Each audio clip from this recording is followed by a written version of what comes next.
Wilma. Hi, Mike. Lucky you. Here we are. Lucky me. Live as live can be. So you'll see that little counter in the corner there that'll tell you how many people are watching. So right now you're fine. See, we're good. Nobody's watching. Yeah, you're good right now. Now it Where's comes my in counter? later on, right at the top corner over there. You see where it says 0 eyes, look like a little eyeball. Anyway, all right. So thank you to anybody that tunes into this after we get rolling here. My name is Mike Mills. I'm with Verity Mortgage, and we're doing our My Texas Real Estate and Finance podcast. And today I have my very good friend, Tracey Goins, in here with me today. She's really, really excited about coming and doing this with me. Isn't that right, Tracey? Yes, thrilled. Yes. You were especially excited, dude, when you found out that we were going to be on video. Yes, that was like the icing on the cake. Pull that mic a little closer to you. Okay. There you go. There? There we go. Okay. Yeah, you don't have to lean forward. You can pull it into you a little bit. There you Okay. go. So how do you feel about being on video today? What is that? Why is that such a concern to you? Would you like to share? No, I want to reserve that conversation just for you. Okay, good. We can keep that offside. That's fine. That's fine. Yep. So Tracey works with me. She's been working with me now for 6 years. Yeah. Yeah, it'll be 6 years in March. All right. So 6 years we've been working together. Now Tracey lives in Dallas, and so I don't get to see her very often because she doesn't bring her pretty face down here for us to hang out very much, because she's got 2 wonderful kids and a husband that keep her more than enough busy. And apparently you're so incredibly busy that you don't use social media ever, which I don't think anybody that hears that, I don't think they're going to believe that. Really? Well, I know, just because I didn't believe. I mean, I know it's true. I'm not saying it's not true. I'm just saying that when you hear that from somebody originally, you're like, what? None? Like, really? None? It's like somebody that says, I work out every day. It's like, really? Some people do. I know some people do. Yeah. But for the most part, you're like, really? Every day? So I don't understand it. You're going to have to explain to me. So you don't have a Facebook account. I know that for sure. That's correct. Because when I tried to post this, it didn't show up.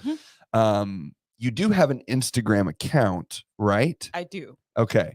What I looked for you on Instagram. What is that? I bet you did. I'm not going to tell you. I'm going to find out.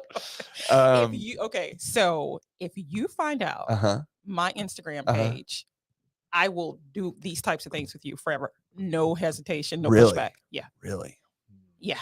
Okay. See, That's I don't think certain I am. You will never find it. Maybe so. And I'm not saying you're wrong, but I am saying that I know more about that stuff than you do. Oh, well, that's true. And I know ways to find people.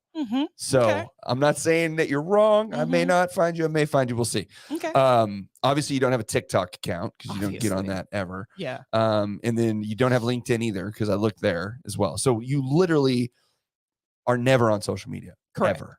That's correct. Okay. So you're saying that you just live a normal life without social media and everything exists. Okay. That's exactly what I'm saying.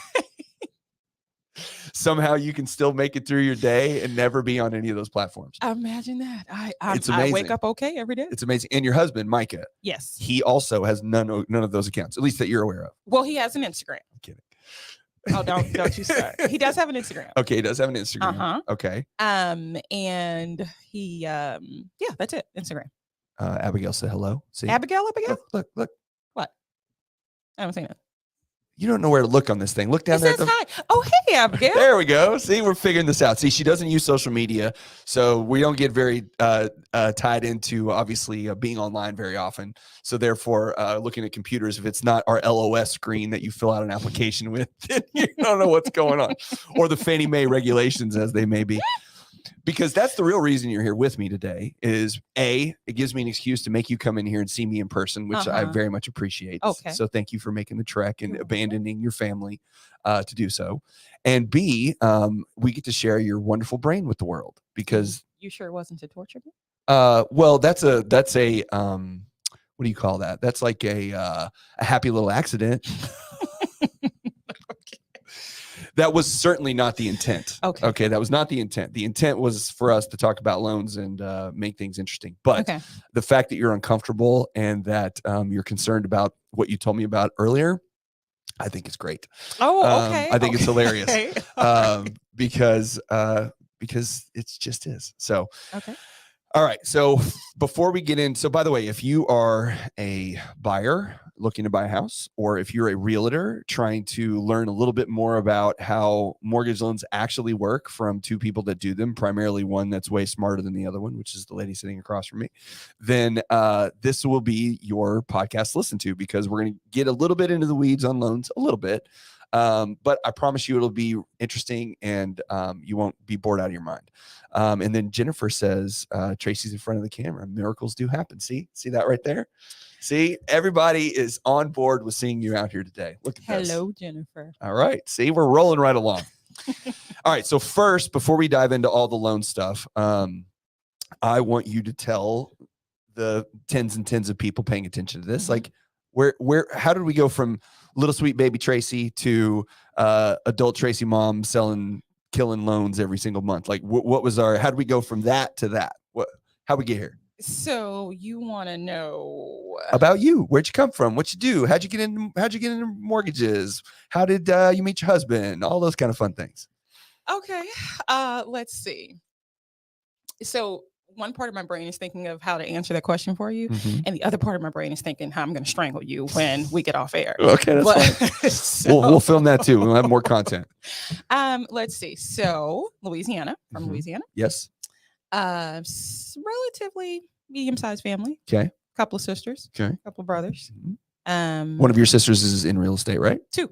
Both of them are. Okay. They're twins. All right. Oh, yes, that's right. All right. They do everything together. Yes. So, let's see. So graduated college twice. Okay. College twice, because you have a master's. That's correct. That's right. Where'd you get your bachelor's degree from? Southern University, master's and bachelor's. Both at the same place? Yes. Okay. All right. Let's see. Where'd you meet Micah? College. Master's or bachelor's? Undergrad. Okay. So y'all were both in school together. We were. Were y'all in the same degree program, or? We were both studying for business marketing. Okay. And we met one day. I caught him looking at my underwear. You caught him what? Looking at my underwear. Looking at your underwear? Looking at my underwear. How was he looking at your underwear? Well, he was sitting behind me. He's tall, he's super tall. So, and I'm a little short. Okay. So he was just peering over in the seat behind me. Okay. So he could see down your pants from the back? Pretty much. Okay. And you caught him in the midst of this? Yeah. Okay. And that's what endeared him to you, and why you decided to marry him, because he was looking at your underwear? And 25 years later, here we are. Yes. So let's see. Dated 6 years. We've been married. Mike, don't ask me questions. 19, something like that. No, not that long. But you said 25 years. I know. I was over exaggerating. But you said 6 years dating, so I'm just doing math. Don't do math. When did you get married? What year? See, okay, for anybody that doesn't know Tracey, by the way, which, some people do, some people don't. And you don't know her that well if you do know her, because I don't even know her that well. And I know her better than most. So Tracey is not your typical female, let's say, right? Because watch it. Well, you have different ways of looking at things that tend to be a little bit more on the guy side of things. Sure. And one of the perfect example of this right now is that if I were to ask 90% of married women sitting across from me when they got married, like what year, they would know. They would know immediately. I agree with that. They that. wouldn't even have to think about it. And I asked you what year you got married, and I still don't have an answer. And you had to sit there for at least a good 10 seconds and think about it. Now, you may have come up with it since then, but either way, it wasn't on the top of your tongue. Fair enough? Yeah. Okay. I'm sure we'll come across other instances. But that really doesn't mean very much, right? Sure. No. But what year was it? 2006. 2006. So that means that you were about 18 years, 17, depending on what month you got married. No. Yes. No. Tracey, do you know what year it is? It's 2022. Okay. If you got married in 2006, now you're a loan officer, you do math every day. Wait, that's 10 not years 17 is years. 16. 2016 is 10 years. So in 2016, you were married for 10 years. How many years has it been since 2016? Mike, I don't know. But 6. Okay, that's 16 years. We're coming up on 7. Well, 2023 is like tomorrow in like 2 weeks. So we're literally arguing about 6 months. I'm just telling you, you've been married a long time. Okay. I have. Let's just leave it there. Can Micah come? Would he know if I asked him? Like, He would not. He wouldn't either. He wouldn't. Okay. And I don't have You a don't problem care. with it. I don't No, care. Do y'all No. celebrate your anniversary? We do. Okay. All right. When We're is not that far off the Well, beaten path. hey man, I don't know. You don't use social media. You don't know what year you were married. Okay, so why is it so odd that I don't use social media? It's not odd. It's It is just odd for not. Well, it's unusual. Would you not agree that like the vast majority of human beings on the planet are on social media a lot? Well, Maybe not posting, but certainly, looking at it. Yeah, no, Yes. I think that's true. So if you are outside the norm, wouldn't you say that that's a little unusual? I guess. Okay. But not unusual in a bad It's way. not bad. No, I think it's good. I think it's good. You do. I absolutely do. If I could go back and take social media away from my kids, I would absolutely do that. Yeah. Because I don't think it's good, especially for kids. I think it's a bad thing to some extent. The benefits of it are that it's like this double-edged sword, right? Mhm.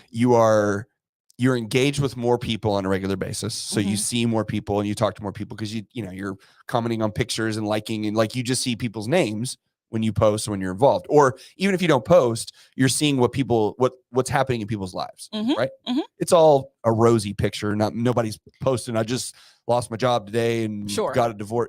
Some people do, I guess, but so it's a certain image that you're seeing. But either way, you're on there. So that's good, right? Because you're engaged with other people. Human beings are social animals. We like to spend time around people, and that gives us that sense. But in the same breath, we're also very alone because we spend too much time, right here. Yeah. We don't spend enough time like this. Right. You know what I mean? So for that reason, I think it's a bad thing. And with the advent of TikTok, which I hate, I love, because actually, if you cultivate TikTok in the right way, you'll see good things. Like you'll see, Brett's on there too. She said, Tracey, you got this. See, Brett TV? You got it. Yes. Brett. You got fan clubs going on here. So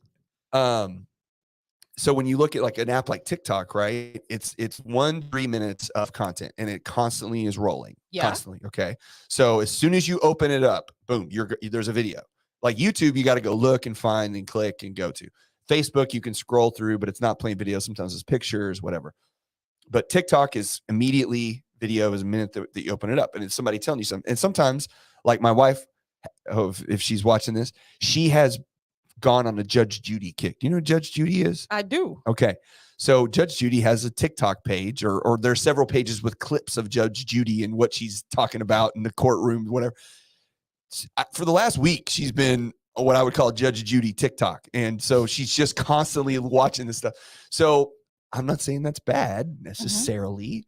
That wouldn't be what I would spend my time consuming. So, but like my TikTok, if you go on that, it's mostly like, well, there's a lot of conspiracy theories. So that's my weird little thing, but it's also money. It's also business and tax and, taxes and all kinds of things related to running a business, being an entrepreneur, whatever. So you get ideas, you get insight, you get all kinds of stuff like that. But the thing about it being so repeating is you can sit on TikTok for like 2.5 hours and not even realize that time went by that fast. Like your day is siphoned That's right. because you're lost in somebody else's world. Instead of your own. Correct. Okay, so I do want to clear something up. Yeah, please. I am not anti-social media. No. I didn't say you were. Yeah, but... No, I just say you just don't have the accounts. That's odd. That's just unusual. Okay. Yeah. So I'm not anti-social media. I know it has an insane amount of value, right? 100%. But in a world of immediacy and access and excess, it's just nice to be able to have a separate life from that. Sure. Yeah. So I was having this conversation with someone yesterday. Okay. Who mentioned they had, I don't know, and I can't remember the number, but call it 1,500 Facebook friends. But they got 3 friends in real life. Right. Yeah. That makes sense to you? No, absolutely. No, that was my point, is that the social media is a good in that it offers, it's like a tool. Yeah. Like anything else, right? Yeah. It has utility. Yeah. But it also, if not used correctly, can put you in a place where your whole entire existence exists through someone else's eyes. Yeah. Like everything that you see, it's like, I don't know. When's the last time you went to like a concert? I haven't been to a concert in a couple of years. arena, Like it was pre-COVID. So if you go to a concert now, Mhm. I went to Harry Styles with my daughter Did in you? Austin. Yes. Did you like it? I actually did. I liked it a lot. Really? I very much did. I would not paint you to be a Harry Styles fan. I was not until I Okay. went to the concert. You've been converted. I was converted. Okay. I really like a lot of his music. Okay. I like all kinds of music. I like hip hop. I like country. I like pop. Like Yeah. I like whatever. Yeah. But no, I dug it. It was good. Okay. And my daughter He's had a a cool blast. guy. Well, part of it sounds weird a little bit, but part of it was having my daughter be there and Yeah. her pleasure Yeah. of enjoying it and watching her and her Mhm. reaction to it. So now every time I listen to the music, I go back to that Oh, nice. moment where I saw my daughter, The happy. memory attached to Yeah, it. yeah. Very So cool. that's part of it or whatever. But no, I enjoyed it. But either way, when you go out and you see go to a concert, you'll see that like half of the people have their phones up the whole time and they're recording the concert, right? Okay, so Go ahead. Yes. that's like cringe worthy, right? Yeah. Because people get so lost in Mhm. trying to capture the moment. That they don't live the haven't moment. you haven't even stored the memory of the moment, right? Absolutely. Like put the phone down Yes. and live in the moment. Yes. You know? No, I agree. Crazy. I 100% agree. Yeah. 100%. And that was the thing is like, I'm sitting there and I am soaking it in because I'm watching my daughter with a friend and they're watching the show and you can see the smile on their face and the lights and I'm locking all the people. Like I was loving that. And I didn't have my phone out because I don't, at the time, like I should have Harry Styles. Yeah, I'm not going to go back and watch this later. Right. Right. So now I did record her a couple of times because that I wanted to remember. Yeah. But her expression. And like her face and what she was feeling. Yeah. Yes. But what was happening out there, like I was there. I was enjoying it. I was, going through the moment. Yeah. And so like that is, you're right. That's the detriment to a lot of that stuff is that, and unfortunately that impacts our kids. Mm-hmm. And I think that you have two young kids and I think because you don't use it, it'll be very easy for you to set rules in place to say their limit on using it is going to be there. Mm-hmm. Now, I do think you'll come across a world at some point soon with Maddox. How old's Maddox now? Is he 6? He's 5. He'll be 6 in a few weeks. Yeah. Okay. Uh-huh. So Maddox is 6. There'll probably be a world that you'll come across where, in say 3 years, maybe something like that, where he'll want a phone. You'll probably want to give him a phone at some point because he's going to be places where you can not know what he's doing and track him and all that stuff. And then when he gets a phone, he'll communicate with his friends, and then all of his friends are on Snapchat or they're on this, and then they're going to want to have that. And so then you're going to struggle with, okay, well, I know that this stuff is a detriment, but then what do I do when my kids ask for it? Yeah. Because they're surrounded by their peers. Because right now, you're also fantastic in that you have zero peer pressure. You don't have you don't give a shit about what anybody else is doing. Except for when my boss pressures me to travel an hour. Sure. To come do a podcast. Yes. Yeah. Your friend, ma'am. Oh, friend. that's true. Thank you very much. And by the way, Kate is also chiming in. So hey, Kate. She's happy that you're here as well. See, everybody's thrilled that you're on having this conversation today. Okay. So so you and your husband met in college. Y'all got married. You actually been married a while, but like we just said, your youngest child is 6. Mm-hmm. So, or your oldest, I'm sorry. So 10 years you were married before childless. You had a kiddo. Yeah, okay. Absolutely. So was that intentional? Was that just how it worked out? It was just how it worked out. Okay. And I thought I was going to have just my dogs, the 2 dogs and me and Micah, and we were just going to go off in the sunset with our fur babies. And that was just fine for me. And you were cool with that? I was cool because, okay, so how earlier you said, well, you didn't really know your anniversary date. Mm-hmm. So I was never like the girl who grew up dreaming of her big wedding. Really? Shut up. That's surprising. Yeah. And how many kids I'm going to have. That was just never anything I gave very much thought to. It's not your jam. It wasn't. Mm-hmm. So when I got married, I was like, okay, it's cool. And we can stay married. We can travel. We can do whatever we want to do. Yeah. And, along came Maddox. Uh-huh. And then along came Cruz. Uh-huh. And so when you had Maddox, was that because a lot of women when they have babies, okay, like my wife, she said she didn't want kids before we got married. And I told her that if we were going to get married, that I wanted kids. Yeah. And so, so she capitulated, I guess you would call it. But once she had the baby, she was like, oh my gosh, what the hell? Why did I not want, she's like way over the top, mom style. Yeah.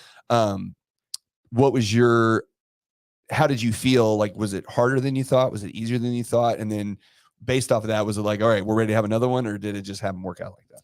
It happened to work out like that. And it was the emotional piece of it was harder than I thought.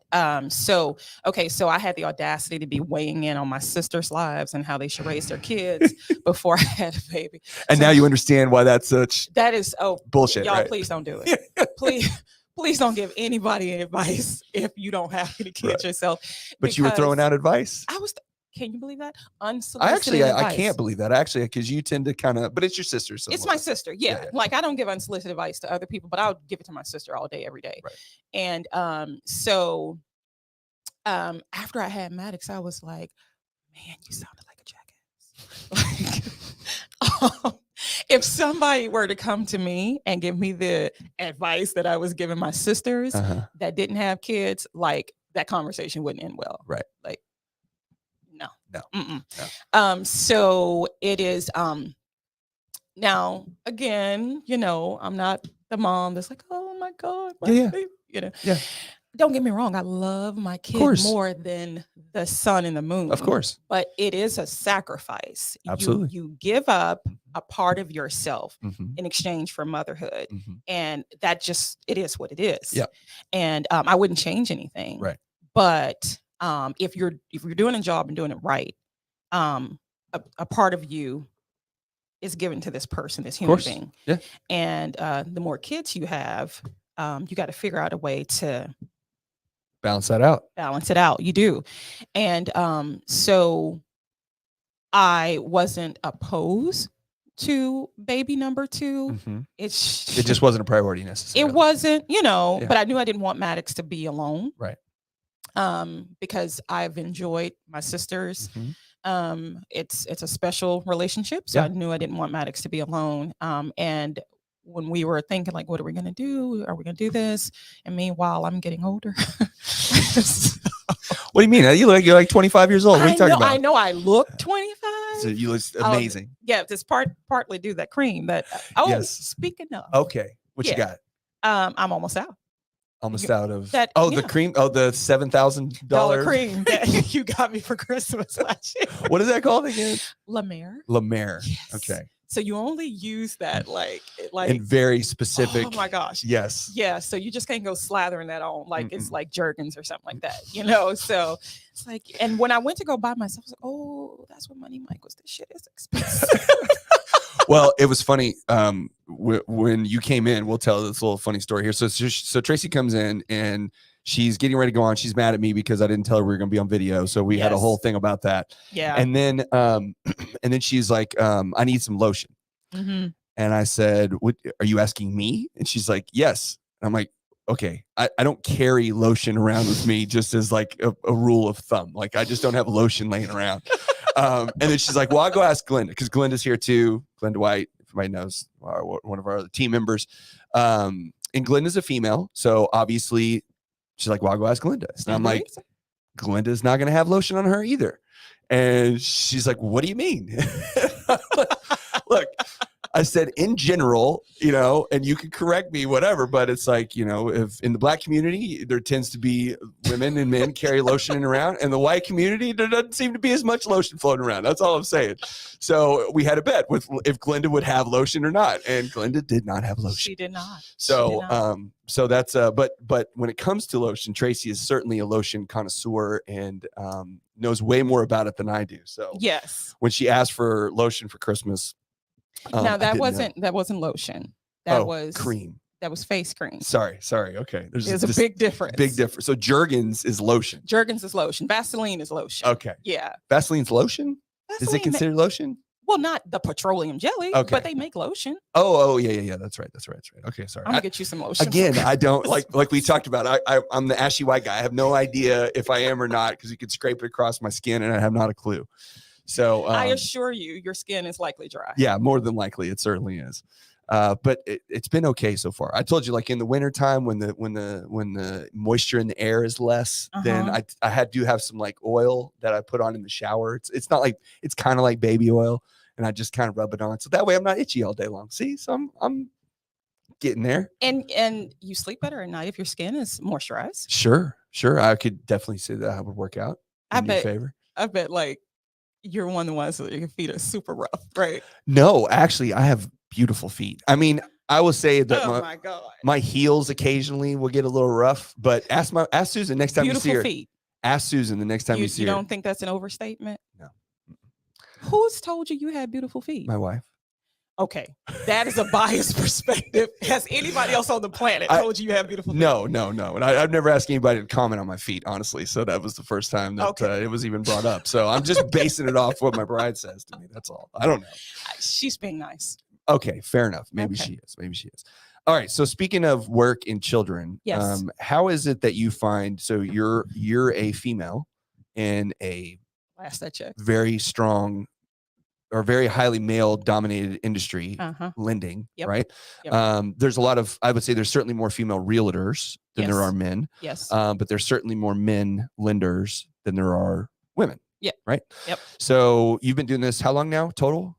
18 years. 18 years. Yes. So 18 years of being a female in a male dominated industry, a black female, by the way, which makes life even more complicated sometimes. Sometimes, yes. In this world. Mm-hmm. So, and you have 2 kids. I do. So what have you found like managing all of that, like doing what we do every day and still being able to produce at a very high level, which you do, and give great service to your clients, which you do, because you're the number 1 rated review queen of Eustis Mortgage, like has the best reviews of anybody. So how is it that you're able to balance all that stuff? I know this just sounds very plain and simple. A lot of things are. But I just do it.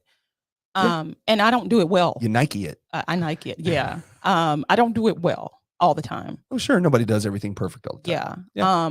So I don't stop in the evening, whether it's with my kids or with work or whatever the case is, until I feel like I'm proud of my day. Okay. For, whatever. What is that? What do you think that means? Like proud of your It's day? a feeling. It's a feeling like you've done well today. You've taken care of people today. You've made your boys laugh today. You've, been of value to Micah. You've helped him move his day forward. Right.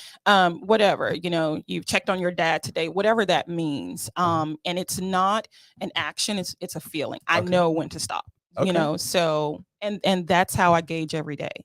And in fact, there was the little Dove chocolate candy bars. Yes. The little individual candies. So I unwrapped one a couple of years ago, and there was have that little corny messages in it. I've never really eaten them before, so I don't know what's inside of them. Oh, okay. I'm aware of their existence. Yes. So they all have it's like Facebook for you. Like you're aware of its existence, but you don't use it. But anyway. Pretty much. Yes. So there was one I ran across, and it says, "Don't stop until you're proud." And I was like, "Oh my God, that's like the mantra for my life." Okay. Yes. And so I kept a little wrapper sitting out on my kitchen cabinet for a couple of years. And so Mike was like, "Why aren't you throwing this trash away?" Because there was something very important in this. Right. And so I'd look at the little wrapper, look at it every day. I was like, that's how I feel. Right. Like I don't stop until I'm proud of something, or proud of how my day ended. And the day to someone else could be a catastrophe, but if I accomplish something that meant something to me that I can be proud of, then I can stop. And so he actually surprised me, and he had it put in a poster or a picture frame for me, and so it hangs. The wrapper? No, not the wrapper. Oh, okay. Well, it'd be awesome. Pretty odd. You had like a big picture, in the middle. There was like this little bitty. Anyway. So there's, and so it's hanging up. In my office. That's just how I feel. So it's not that I've made a certain amount of calls and I sit and log things every day and I check it off. It's not that. So you don't measure the success of your day by your accomplishments necessarily. You more measure it about how you feel at the end of the day. That's correct. Okay. And if you feel good about what you did, regardless of what that was, yes, it could involve your kids. It could involve your work. It could involve something personal, whatever. Yes. Okay. And I don't stop until I feel it. So how do you manage the time? Because I know like challenging. Cruz stays home with you. He does. Right. And Maddox is in school, but but that's just been for the last year or two. So he Right. was home with you for the most Mhm. part, I think, when you were working. So Mhm. so you're working. I know what's also funny is I've been to your house before too. And I think most people that work from home have their own space, which you do sort of, but we all have like like Susan has a little nook and a little Mhm. desk thing. I got my office, everybody's got like their thing. And so I was expecting to come to your house and have you, and you have plenty of room for it. Right. But you like to sit at the dining room table, and that's where you I work. do. Well, because so clutter makes me crazy, Uh-huh. right? So my surrounding has Very to simple. be very like my life, Yes, right? yes. So everything from my surroundings to the thoughts in my head have to be cleared out, Okay. or I can't function. Okay. So everything is like taken down to the bare minimum. I One need pad of this one piece paper. of paper. I need this one pen. I need this one screen. Okay, so now Brian's gonna find out I never use those computers. So you don't even use multiple screens? No. No, and I know that I would be more efficient if I use multiple screens, but I think if I've learned anything about you is that What? you're going to do what you're going to do, That is true. regardless of what anybody else's opinion on whether or not you should continue doing that is what. That's true. Abigail's not happy about that. See, she says, "What? Oh, okay. Uh-oh, Brian's laughing about I'll that return too. the computers. Uh-oh, you're going to get in trouble. I know. You're going to get in trouble. See, Mike, you open this door because they wouldn't know that unless you I asked know. that question. Well, you didn't have to say anything. But, I guess, whatever. So you keep it simple at the house, which keeps the clutter down. It does. Which keeps chaos a little more under control. It does. Right? Which because is you already got important. enough chaos. I do. Okay. And if I let my kids have their way, right, my life would be a circus. Mhm. So everything has its place. Everything has to be in order. Do they start understanding when they get, I'm sure Maddox is figuring it out, but is Cruz even at a younger age starting to figure out when to bother mama and when not to bother mama? Cruz could not Care less. possibly care any less than what he currently does. So, okay. So you're saying that Cruz is concerned about what's happening with him and not concerned about what's happening with everybody else? The entire universe revolves around Cruz. And when don't you even start. Don't start. I don't know where your mind is going with this. Well, let me go ahead and stop you. Okay. All right. Move on to the next topic. So, well, I was just asking earlier when you were telling me about some issues that Cruz was having that, I was wanting to know if that was more of a Micah trait or a you trait, because he was, getting a little fiery at school and getting worked up about stuff. Okay. And we were trying to figure out, because he didn't have that on his own. Mom and dad provided that in some degree, some form of fashion. Maybe it skipped mom and dad. It came from somewhere before mom and dad. Why? Maybe, but not likely. Okay. So I can be a little spicy. Okay. Just a little bit. Okay. A little bit. But you're an adult now and you're able to control it. That's the difference. And I'm very proud of it. Yes. And he's still a toddler and he doesn't. I've always said becoming an adult is not necessarily about growing up. It's about controlling what's the word I'm looking for? Controlling your reactions. Impulses. There you go. That's the word. Controlling impulses. Right. As a child, we see a cookie on a table, we're grabbing the cookie, we're shoving it in our mouth. Right. And then only after we get told no before dinner, blah, blah, blah. Well, as an adult, you see a cookie, you still kind of want to grab the cookie and shove it in your mouth. Kind of. But you also know that it's 50 grams of sugar and you're going to have to walk for 6 weeks after that to get rid of it. And it's before dinner and you won't be. So it's the impulse control. So just because you're a fiery human being and you get a little worked up sometimes doesn't mean that you walk around yelling and punching people. That's right. It just means or biting.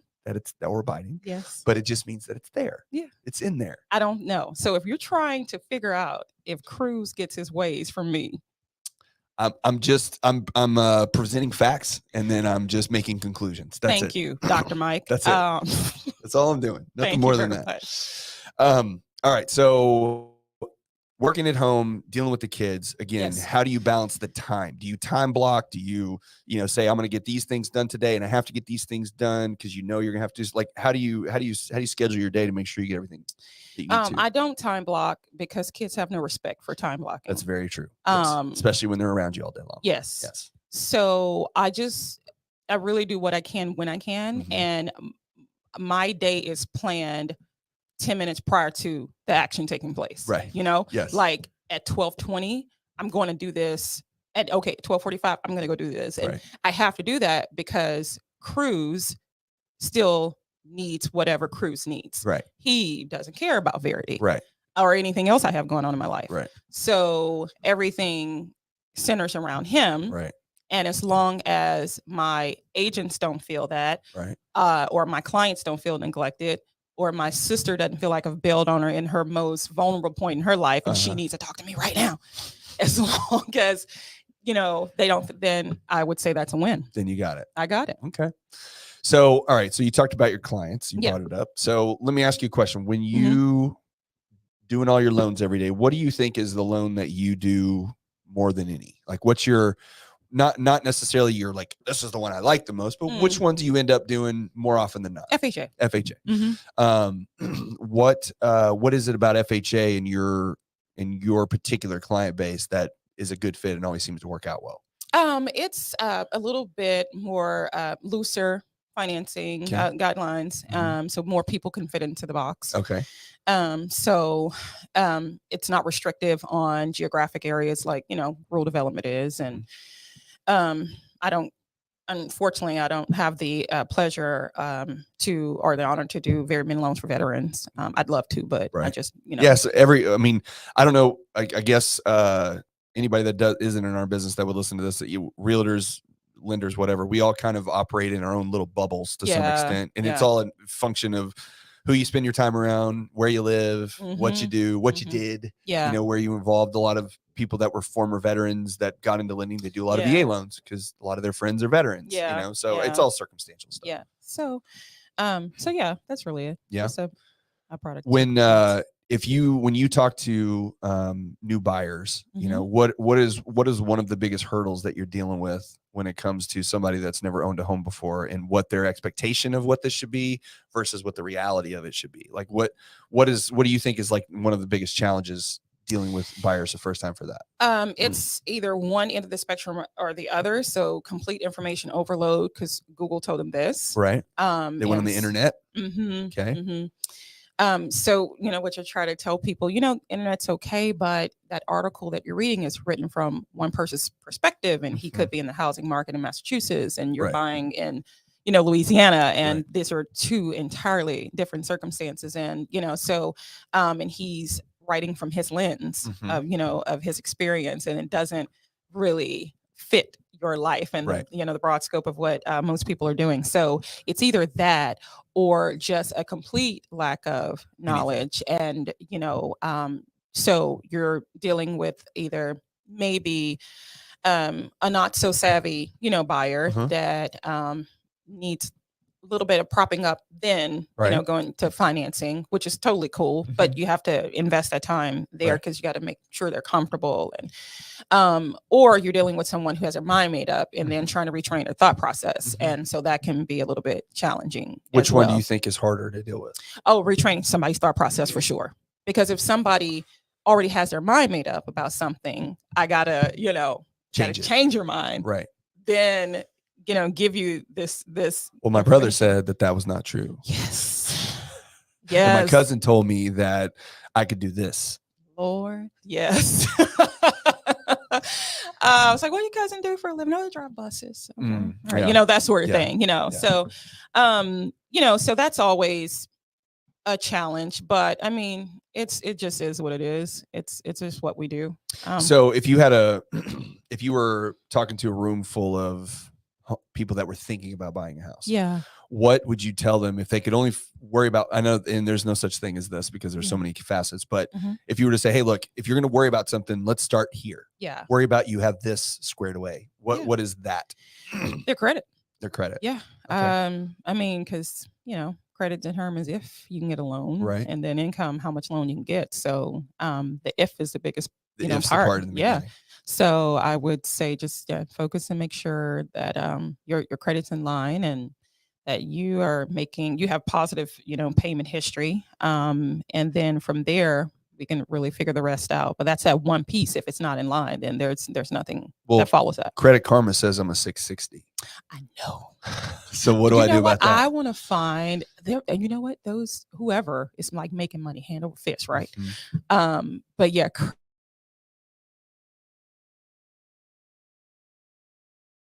Tell somebody, I'm sorry that. So if an agent or a buyer were listening, what would you tell them that why Credit Karma is not the best place, or freecreditreport.com, or my Equifax from Wells Fargo, or whatever the case may be? Because of the credit formulation that those softwares use, and it's not mortgage. It's not the mortgage scores that we pull. Okay. And so you can have someone with false expectations of what their score is. They think that they're ready to go.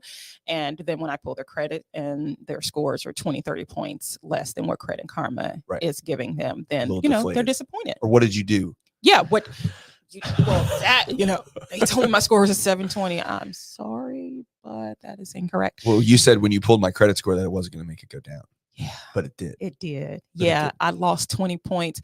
Or what's that thing that people are doing now? Where they're adding like their utilities and stuff. Yes, the telecom or the telereporting or something like that. Yep. So anyway, that's that boost. Or, they give you like a credit boost, Experian boost, or something like that. Yeah. I just wish I would have thought of some of these things. I wouldn't be sitting across the table from you right now. No, you wouldn't. You'd be by yourself in your house swimming in money, I guess. I know. Because you certainly wouldn't be spending it with the people.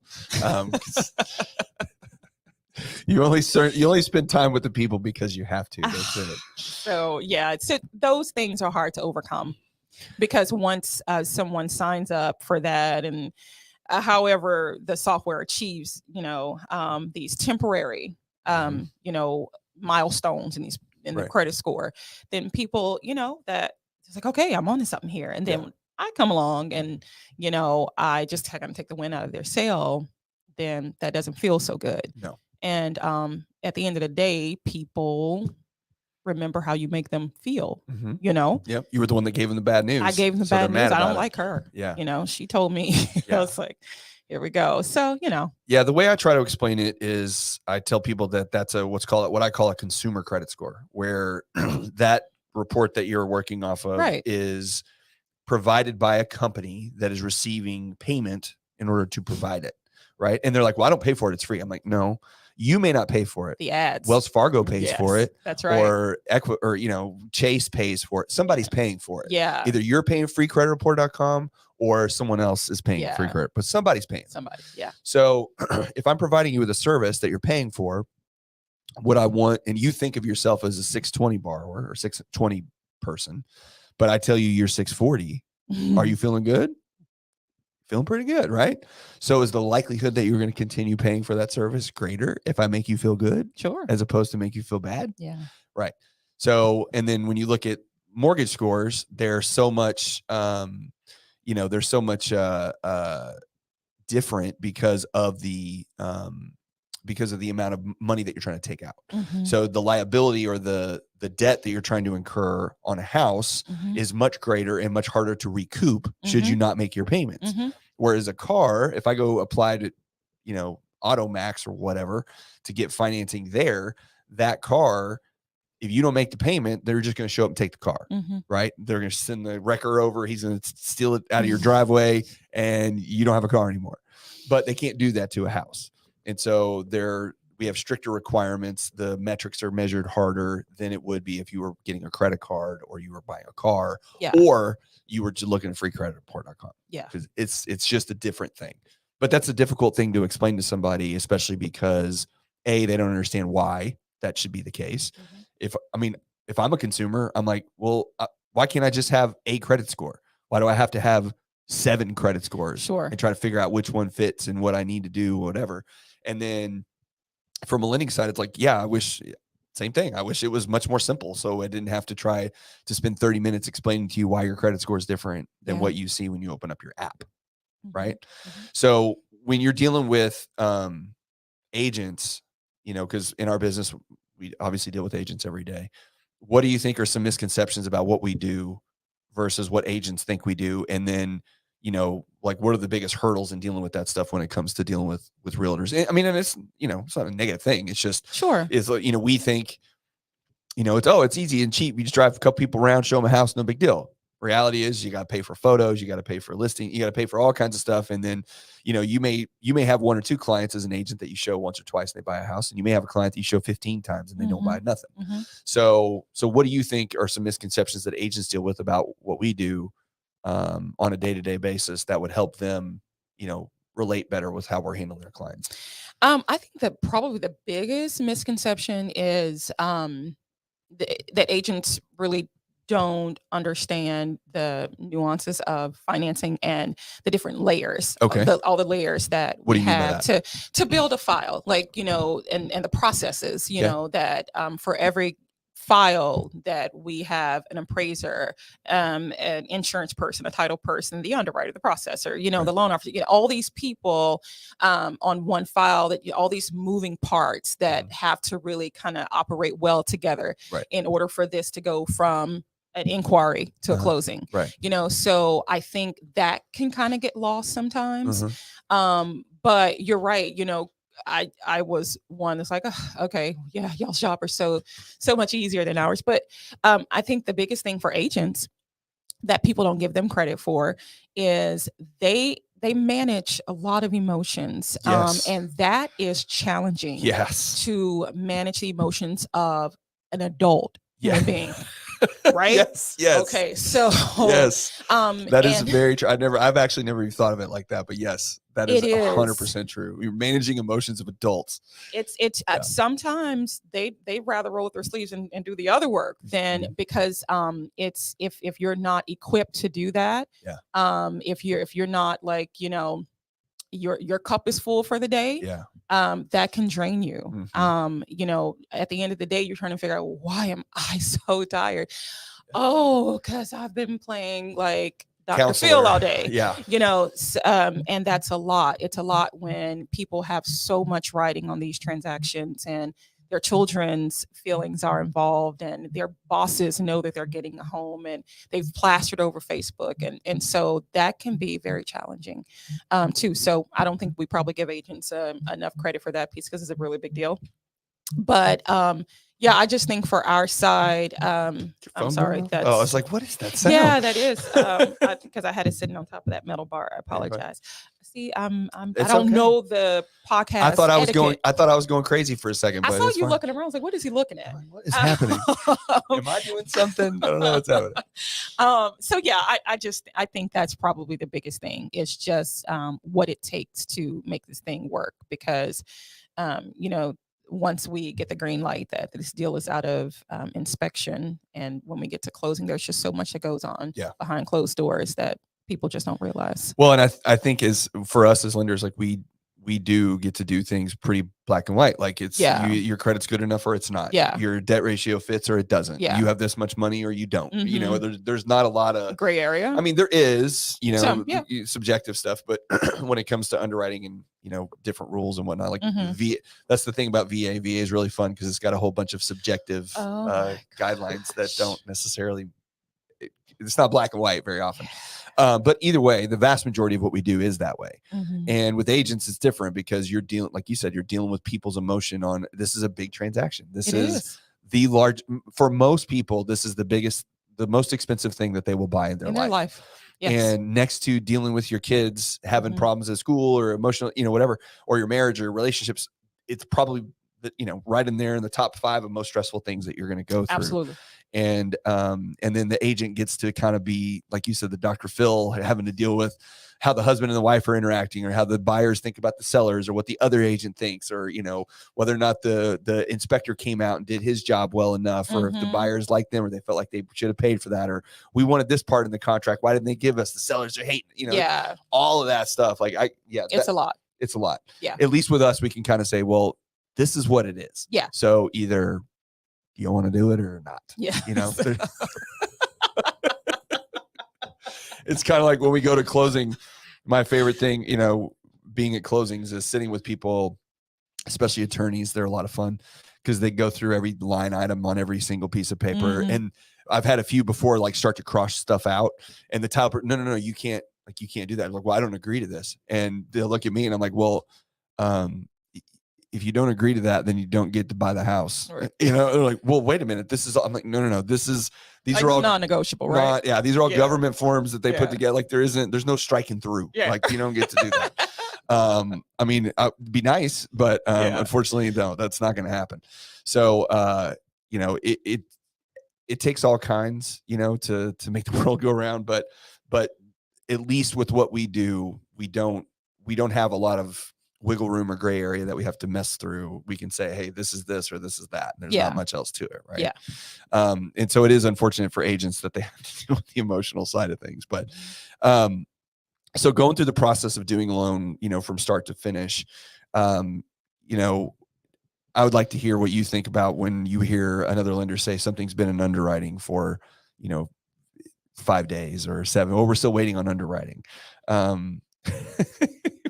What That's code word for I'm trying to figure out how to make your loan work. Right. Yes. Right. Yeah. So pull the curtain back on that a little bit whenever you're talking to somebody about, because that's one thing, I don't know, you're very, very good at is solving a puzzle, right? Every loan that we do is a puzzle, and it's trying to get all the pieces to fit. Some of them are very easy puzzles. Sure. There are 5 pieces and everything fits together perfectly and there's no problem. Yeah. And some of them are 1,000 pieces. Yeah. And every time you move one or connect one, it affects throws everything something else up. Yeah. So, how do you manage that stuff on a day-to-day basis with communicating with the agents, dealing with underwriting processors, trying to get all those pieces to fit? I guess the thing that has served me best, and again, I don't do this all the time because, just life, is trying to have forward thinking. Okay. And think ahead of whatever is sitting in my face at the moment. I believe that in part is the reason that I've been able to have some degree of success without, as you have pointed out 500 times today, being on social media or, It's like 5 times. No, or, lead generation or things like that. So I think people know that. And that is probably one of my superpowers. Your superpower by far is that you don't have to do business like 99% of other loan officers, because you communicate with all of your agents. You keep contact with them. You talk to them on the phone, whatever. But you're not like out with them very much. And I think you're actually not even. Steve will kill me, but you're not really looking for new agents. I cannot believe you said you're that. You're just dealing with the ones that you got. Well, that is true, Steve. I have an explanation for that. And and you even have some agents that you're like their best kept secret. Like they don't want to tell anybody else to use you because they're afraid that, and it keeps you more than enough busy. Like it's amazing to me, honestly. I think it's like one of the greatest superpowers of all time. I wish I had it. Like I really wish I had it. I just don't. You're so funny. Yeah, he and I'm looking at Glennis' messages. Mike just called you out. Yeah, he did. Because like if you tried, like could you imagine? Are you Mike? That now, people, that is what we call a backhanded compliment. No, it's not, because Steve says the same thing to me. So yeah. I understand. So I thought, yesterday I said, okay, I'm going to meet with Mike tomorrow. And I'm going to tell Mike that I am thinking about trying. I'm going to give some thought to trying. Okay. Yeah. Which is further than where we've been the past 6 years. Hey, right? It's been great. Yes. That's a very strong step in the right direction. It is a very strong step in the right direction. So I don't want you to think that, look, I give you a hard time. You do. Of course, that's my job. But you try as, probably about as much as I try, in that just, you have a certain life way that you live and certain things that you like to do. And as long as you continue to support yourself in a way that is sufficient to meet those needs, then that's what you're going to do. And then the rest of your time is going to be spent, hanging out with your family and doing things that you like to do, but that's, to me, like that is what makes this job the greatest, honestly. And I've talked about this before, is that you can make as much or as little as you want. Yeah. And it's completely up to you. Yeah, it is. And if you're in the right situation, now this isn't the situation that everybody's in. We're very fortunate that the company that we work for is allows us to be who we want to be. Yep. But you can live your life the way you want to live it. And if you want to do $2 million in revenue or 500,000, or you want to do 20 million, you can. It's whatever, like whatever you want to do. Now you got to pay for things, you got to cover costs, all that stuff. But, sure. but for the most part, nobody's breathing down your neck. You know, you can work from home. You get to spend as much time with your family as you choose to. Now, you being a very motivated person in that you're maybe motivated is the wrong word, but you take a lot of pride in your work. And so because of that, it pushes you to do more regardless. Like it's whether you want to or not, you're going to, just because you don't want your work to slide and you know, right. And so I think that is what makes you successful. But if I were to say, and I joke, but you know, if you tried, well, then you're not the same person. So then that effort, there's going to be a subtraction from somewhere else. Right. So like I always use Michael Jordan as the best example of, you know, Michael Jordan is the greatest basketball player of all time. Like anybody that disagrees with that is an idiot. Right? Maybe Kobe. Okay. But Kobe's just like Michael, is the same guy. Is LeBron not in your top? No. Not in the top 5? Oh yeah, I'm probably top 5. Sure. But who's your top 5 roster? Man, I don't know. I haven't thought about that in a long time. Let's say Wilt Chamberlain, Kobe Bryant, Jordan, Magic Johnson, Larry Bird. Magic Johnson. Yeah. Point guard. Absolutely. Okay. Yeah. Showtime Lakers, man. That guy could do everything. Okay. Yeah. All right. So either way, you know, that guy was a great basketball player. Conrad's like basketball. Yeah, Dirk. I know Derek. Look, I love Dirk, but you know, come on. Dirk does not belong in the top 5. He's not in the top conversation. 5. But Jordan was a great basketball player, the greatest. Yes. But he was a horrible husband. He was a horrible father. He was a horrible teammate. Now, horrible is subjective. It's pretty. I mean, have you watched The Last Dance? Well, he wasn't. What he gave on the court, he didn't necessarily give in other aspects of his life. But that's what I'm saying. There's always going to be a retraction somewhere else. Yes. There's 100% of you. Okay. And once you give 90% to something, you only have 10% left to give to other things. No, I agree. Right. That just was like the whole motherhood thing. Yes. Yeah. Same thing. So it's like, if you were saying, okay, I'm going to do $50 million next year in revenue. Okay. Could you do that? Probably. Yeah. Right. But would you be the same person? Would you be happy? Would you be content with your life?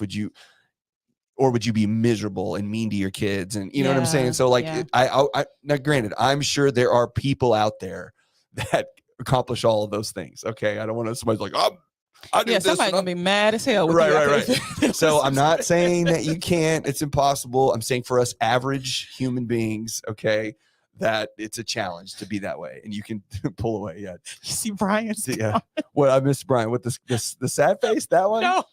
Which one did I got to get down? Sounds like Mike is not adding new players. Wait, just like Tracy's not adding new. See, Brian's always good for a good laugh. See what I'm saying? Dirk, yeah, Derek's a big fan of Dirk, Jordan and Kobe. Okay, all right, he's giving us a list. So next year you can hear all about everybody's Jordan year, right? Yeah.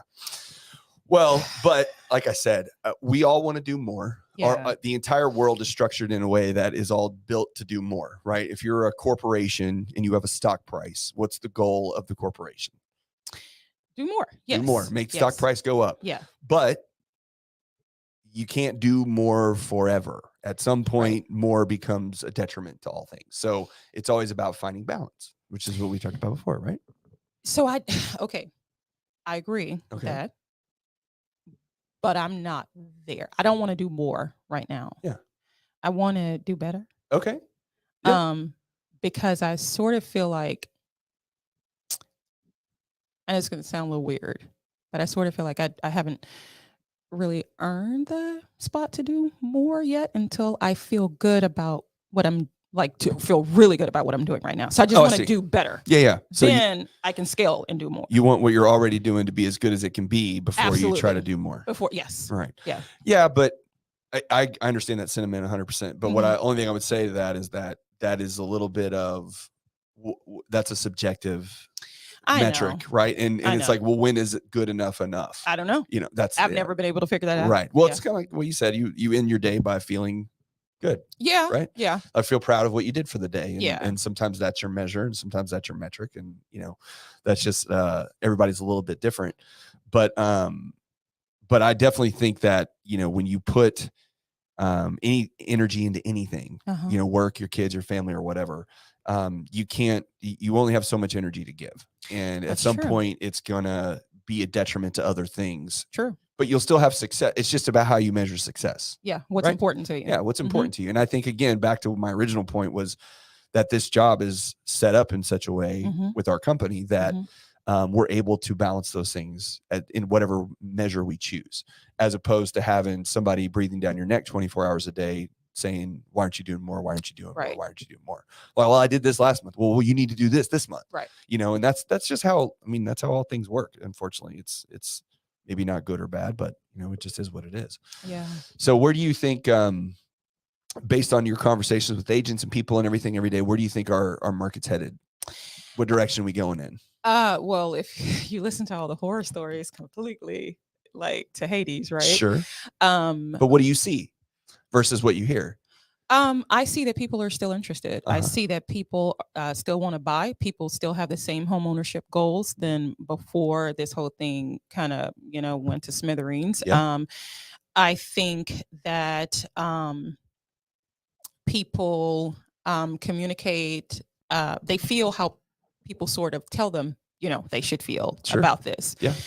They see all that stuff on social media. Yeah. They read the social media posts, or they see the ticker across CNN for the folks who watch those programming, and it's very easy to kind of fall into that trap, so to speak, but that doesn't negate people's desires for home ownership. And I don't think it ever will. So I think that this ride is a little bit bumpy, but I think in a few short months this will be a distant memory. Do you think that the market switch from where it was to where it is now has actually benefited some people without them realizing it? I don't know that I would agree with that. Well, what I'm getting at is, so if I was most of your loans are FHA, right? Sure. So if I was an FHA buyer and I was buying a house 12 months ago, how good were my chances on getting that house, especially if I didn't have a ton of money? I got you. So you mean like programs coming back? And programs coming back, but also just availability of properties to get a house. I got you. And if I got a conventional loan versus an FHA loan, or if I'm paying cash. That's true. Right? Yes. So and how much am I having to pay for the house? Yeah. It was listed at $250, but what am I actually paying? Right. Yeah. Right? Going inside in the house, negative equity, that sort of thing. No, I agree. Slowing down the market has helped people. I understand your perspective now, whether they realize it or not. Yeah, it has. Definitely, we have more inventory available. We've reintroduced some products where, bonds were suspended for a while. Yeah.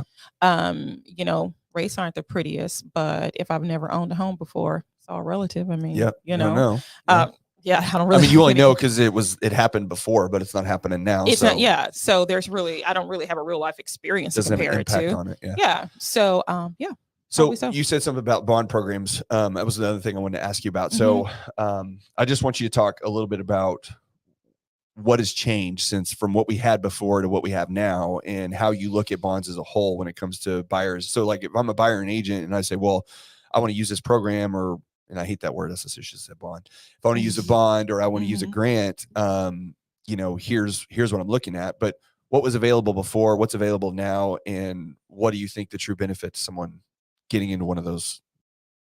So, they were suspended for a while. Why was that?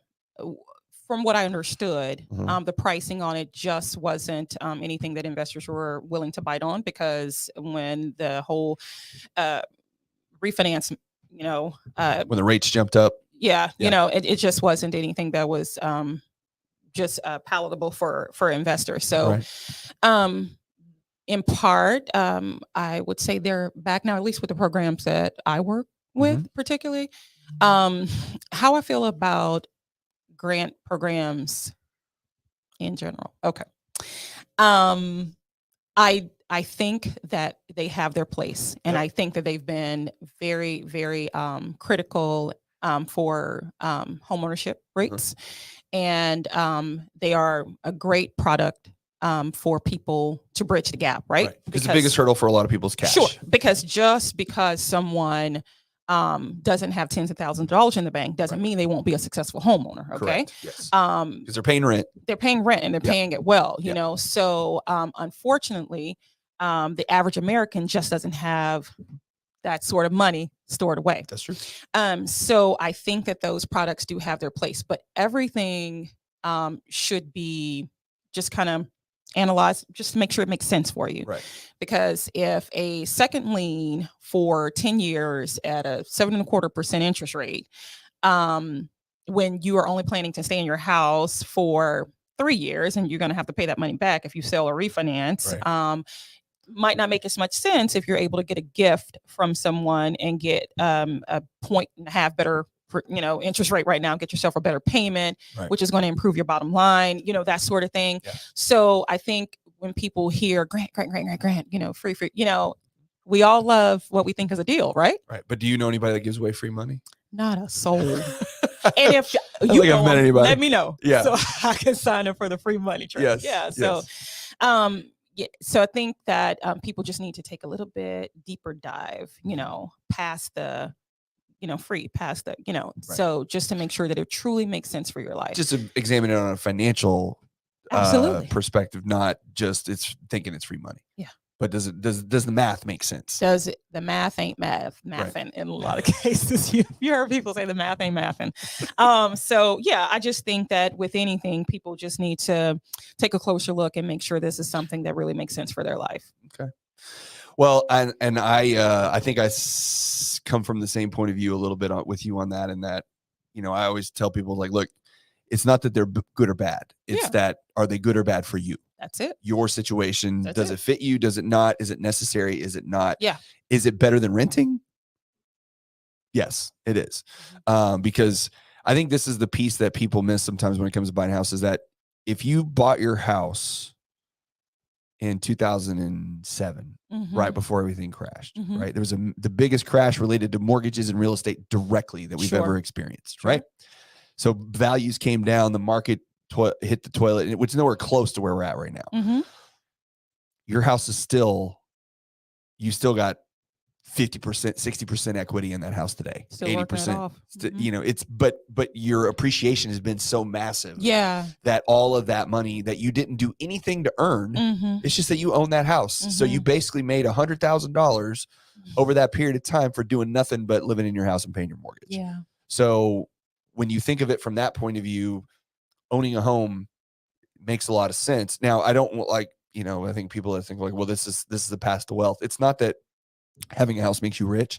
It's that having a house that you own or paying on that you have equity in is a step in the direction of getting to that point. Because then when you sell that house, or you want to upgrade and you keep that house as a rental, or you sell it and get the equity and maybe put a certain amount down on the next house and maybe invest some of it, it's just money that you got because you owned an asset that appreciated. Sure. And that's it. And that money can make a massive difference in a lot of people's lives. Absolutely. Right. So it's just that owning those homes as opposed to renting is always going to be in a better situation than continuing to rent. So if someone needed to get pre-approved and they were trying to get pre-approved for you, when would you say is the best time for them to do that? It's always a good time. Okay. Why is that? It's never bad, because when is there? Because that sounds like you sound like a lender. Call me now. It's always time to get pre-approved.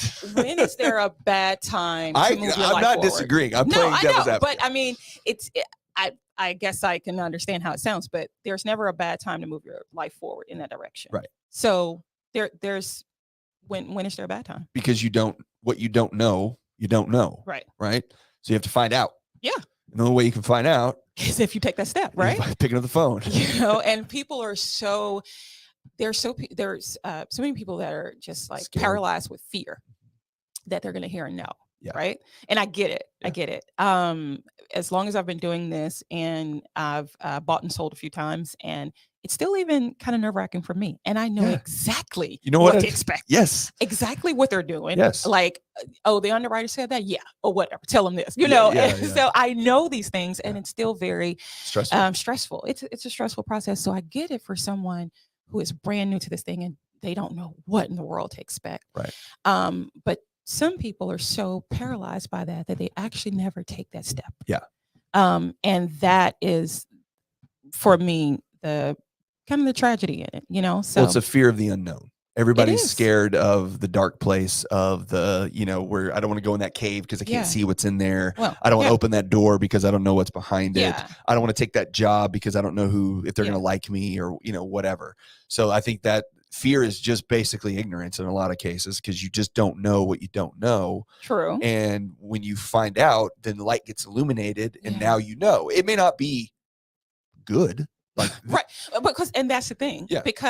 And that's what I tell people. Well, the answer is no right now. Yeah. Right now. Yeah, the answer is no. Because you don't have it. You haven't tried for it. Yeah. So yeah, the answer is no. Right. And the answer could be we could like upgrade that answer to not right now. Or the ultimate, yes. Yes. You can actually do this. Right. But if you don't, it's always going to be no. Right. Yeah. And how many people do you think that you talk to? What would you say the percentage, just guess, of the ones that are a no, okay, that turn into a yes? Oh, it's yes as in, okay, I'll take that step, or yes as in they've achieved home ownership? I guess yes as in you've given them direction on what to do and how to get there. Yeah. And how many people actually follow through on that direction? It's pretty high. Pretty high. It's pretty high. Really? Yes. Okay. See, my experience is actually the opposite. Really? My experience is if they're a no, and even though I go through and explain what we're doing and how we're doing it and everything else, more often than not, that person never, and the way I look at it, the why, I guess, is just that sometimes if you're in that situation, you've created this situation for yourself, not the greatest financial situation. It's really hard to get out of. Yeah. And you have to change your habits pretty dramatically in order to do that. And most people aren't capable of changing their habits in a dramatic way. That's just my experience. They can. Sure. Oh, it just makes them uncomfortable. Yeah, of course they can. Yeah, like that. Yeah. That's not like that's gonna. But the can and the do are very different. Yeah, well, that's true. Right? Yeah, that's true. But no, I would say, yeah. And maybe you're just better at coaching people on how to take care of their situation than I am. Ooh, that could be it. Ouch. See, hey, look, I can own my own faults 100%. Maybe I need to take a few pages out of the Tracey diary. That is hilarious. See, I can be a detriment to me too. All right, so we are over an hour. Oh, I okay. know. See, you thought it was going to be forever. I thought this was going to be painful. Right. And it was so easy, right? It was relatively easy. See, not so terrible. Yes. See, then you're going to have to come do it with me again sometime. No, I won't. After I get your Facebook page set up and your Instagram page and your TikTok account, and we get all your followers in there, and then you're going to have so many more loans, and you're going to be like, thanks, Mike. I appreciate it. Thanks for making me work so much harder. It's great. I don't get to spend time with my kids now. So, well, I do appreciate you coming and do this with me. You're very welcome. It was a lot of fun. I'm glad we got to chat for a little bit. And I pushed you out of your comfort zone a little bit. Did. See? You did. Okay. See, it's not terrible. This wasn't awful. It wasn't. And nobody's even going to have a comment about the camera thing, what you were worried about. See, nobody said anything about it. I don't think they would online. Maybe. You don't know. Maybe we got some real bold ones out there. Maybe Linda would say something. But anyway, all right, we're gonna wrap it up. But I appreciate everybody that hung out and listened to us for an hour. And we had quite a few people listening for a little bit. Okay. And we'll be back, or I'll be back again here in later on. I think I got another one on Thursday with Jordan Davis, Keller Williams broker. So who we're going to play golf with today. Okay. So before you go, yes, are your Cowboys going to the Super Bowl? Well, the Cowboys are always going to the Super Bowl. So let's be very clear about that. Yes, they are always going there in my mind. Will it actually? So delusional. Will it actually happen? If there is a chance, this year's a great chance. Philly every year's a great chance. Yes. Right? Well, but I mean, we're 9-3 right now. So the only team that's ahead of us is Philly. So cute. What are you? The Saints are terrible. Listen, I am not the one walking around obnoxious and entitled, talking about how my team goes to the Super Bowl every year and I actually never make it. No, I didn't say they go to the Super Bowl. I said I expect them to go to the Super Bowl. They're not going. No, they are going. See, look, Derek agrees with me. He's saying Super Bowl all the way. They're absolutely going. We played Philly and they beat us, but that was without Dak. Now we got Dak back. Okay. So our defense is one of the best we've had in a very, very long time. That you should brand that. We got Dak back. That's cute. That's right. Yeah. So I have high expectations. Jerry likes to spend money, so maybe we'll figure out a way to put us over the top. We're definitely going to the playoffs. And then now that I can agree with. What happens from there, I have zero. one little more thing. What? Being an old person, not that I'm. Are you old? No, I mean I'm 44, but because we're the same age. Yeah, so yeah. if you're old and I'm not old. Well, you don't look old. I look old. I don't. I mean, I got all this white hair on my face, and I don't have hair on top. Like, you know, I look decrepit. But see, if you use lotion, that wouldn't happen. Fair enough. However, I care less about those things than I used to. Okay. Like, there have been over the last 3 or 4 years, there have been multiple occasions where I have missed Cowboy games. Like, completely forgot that they were even on TV. Yeah, no, same here. I forgot the Saints played and they lost last night, but you know, I forgot. And I love the Cowboys. Yeah. And when I was younger, I used to listen to sports talk radio all the time, you know, all that stuff. And I'm not saying, you know, anybody that isn't, like, it's not a good or a bad thing. It's just that, you know, I used to watch the Mavs all the time and the Rangers and the Cowboys and, you know, pay attention to what's going on in college football and knew everything about it there was know about sports. Mm-hmm. And I have a brother-in-law now who is like that and knows everything. And I ask him, I'm like, what's going on here? How's that going? You know, even Derek, hey, Derek, how's this happening? What's going on there? But I just find myself less and less being drawn to it. And it's simply because in my own head, I just think to myself, I'm like, okay, what has this ever actually done for me? Because I'm not even that big of a shit talker. Like, when it comes to defending your team, you know what I mean? Like, if someone wants to talk shit about the Cowboys, I'm like, whatever, that's fine. You know, and I'm not like posting, oh, we're back. Like, I've never been that way. Yeah. But I've always cared. I just don't get boisterous about it. But nowadays I just care less. And so, and I don't miss it either, really. Really? See, I actually do miss how I used to feel when I was like, you know, 10 toes down. Yeah. But Sundays got a little stressful for me. Well, like, you got 2 kids running around. No. This was before kids. Sundays got stressful when the Saints would lose. Like, it ruined your day. It would ruin my day. Yeah. And worse than Saints losing is the Cowboys winning. Yeah. And I would just be like off balance until about Tuesday afternoon. And I don't want to feel like that anymore. Yeah. You know what? I did suffer I'm not from that. mature enough to be a football fan right now. I suffered from that too, actually. I did. It would ruin my day. And Susan would know if the Cowboys lost, I was going to be in a shitty mood all day long. Yeah. You know, but I don't know. I just, it wasn't anything intentional. It never was. It was just like, you're doing stuff, you're busy. And then you were like, oh crap, I forgot that was even on. And especially when they were bad, because there were a couple of years where they were pretty terrible. Yeah. Yeah, whatever. You know, who cares? More than a couple. Yeah. Hey, we've had a decent streak of going to playoffs, I think. I don't know. I'll have to go back and look at it. All right. Well, anyway, thank you for coming. You're very welcome. I had a lot of fun. I'm glad you were able to sit down with me for this amount of time and come visit us today. Yes. We're going to have fun this afternoon too. Okay. So I'm looking forward to that. And I appreciate everybody that stuck around, and I will see you next time.